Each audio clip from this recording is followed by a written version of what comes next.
নমস্কাৰ প্ৰিয় দৰ্শক, আমি আলোচনা কৰি আছিলোঁ শনিৰ বিষয়ে। শনি দেৱতা নৱগ্ৰহৰ অথবা হিন্দু ধৰ্মৰ এজন দেৱতা। শনিক ৰাজদণ্ড বা তৰোৱাল লৈ শগুনৰ ওপৰত উপবিষ্ট অৱস্থাত চিত্ৰায়িত কৰা হয়। শনি কৰ্মফল, ন্যায় আৰু দৈবিক শাস্তি বিধানৰ দেৱতা। শনি দেৱতাই চিন্তা, বচন আৰু কাৰ্য অনুসৰি সকলোকে কৰ্মফল প্ৰদান কৰে। কোনো ব্যক্তিয়ে কৰা পাপকৰ্মৰ ফল তেওঁ ভোগ কৰিবই। আনকি ব্যক্তিজনৰ সন্তানেও দেউতাকৰ পাপৰ ফল ভোগ কৰিবলগীয়া হয়। প্ৰিয় দৰ্শক, শনিৰ দুগৰাকী পত্নী, তাৰে এগৰাকী নীলা বা নীলিমাই হৈছে নীলম ৰত্নৰ স্বৰূপ। আন এগৰাকী হ'ল মান্দা বা ধামিনী। ব্ৰহ্মবৈবৰ্ত পুৰাণৰ মতে এবাৰ শনি ধ্যানমগ্ন হৈ থকা অৱস্থাত মান্দাই সুন্দৰ বেশভূষাৰে সাজি কাচি শনিৰ সন্মুখলৈ গৈছিল। কিন্তু ধ্যানমগ্ন শনিয়ে তেওঁৰ পিনে নোচোৱাৰ বাবে তেওঁ খঙতে অভিশাপ দিলে যে শনিয়ে যাৰ পিনে চাব বা য'ত দৃষ্টি দিব তেওঁৱেই ভস্ম হৈ যাব।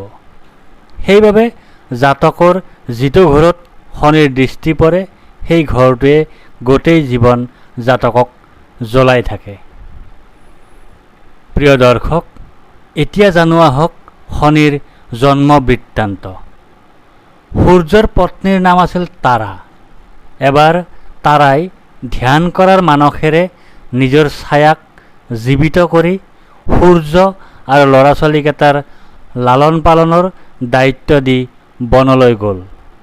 দেখাত একে হোৱা বাবে সূৰ্যই চিনিবই পৰা নাছিল সেয়া তাৰা নহয় বুলি। কিন্তু দুয়োৰে মাজত প্ৰেম সম্বন্ধ হোৱা হেতুকে ছায়া গৰ্ভৱতী হ'ল। কিছু সময় অতিবাহিত হোৱাৰ পিছত তাৰাৰ ধ্যান সমাপ্ত হ'ল আৰু ছায়াক তেওঁৰ সংসাৰৰ পৰা আঁতৰি যাবলৈ নিৰ্দেশ দিলে। তেতিয়া ছায়াই তাৰাক নিজৰ গৰ্ভৱতী অৱস্থাৰ কথা ক'লে, কিন্তু তাৰাই মানি নল'লে। সেই সময়তে সূৰ্য তাত উপস্থিত হৈ সমস্ত ঘটনা জানিব পাৰি ছায়াক তিৰস্কাৰ কৰি তাৰ পৰা খেদি দিলে। ছায়াই গৰ্ভৱতী অৱস্থাতে মহাদেৱৰ কঠোৰ তপস্যাত লীন হ'ল। ফলত নিজৰ স্বাস্থ্যৰ যত্ন নোলোৱা হ'ল আৰু এটা ভীষণ ক'লা ৰঙৰ সন্তান জন্ম দিলে। তেওঁৱেই হ'ল শনি। শনিৰ জন্ম জেঠ মাহৰ অমাৱস্যা তিথিত সৌৰাষ্ট্ৰৰ ছিংগাপুৰত হৈছিল। আজিলৈ ইমানেই। পৰৱৰ্তী ভিডিঅ'ত আমি ইয়াৰ পিছৰ অংশ আলোচনা কৰিম।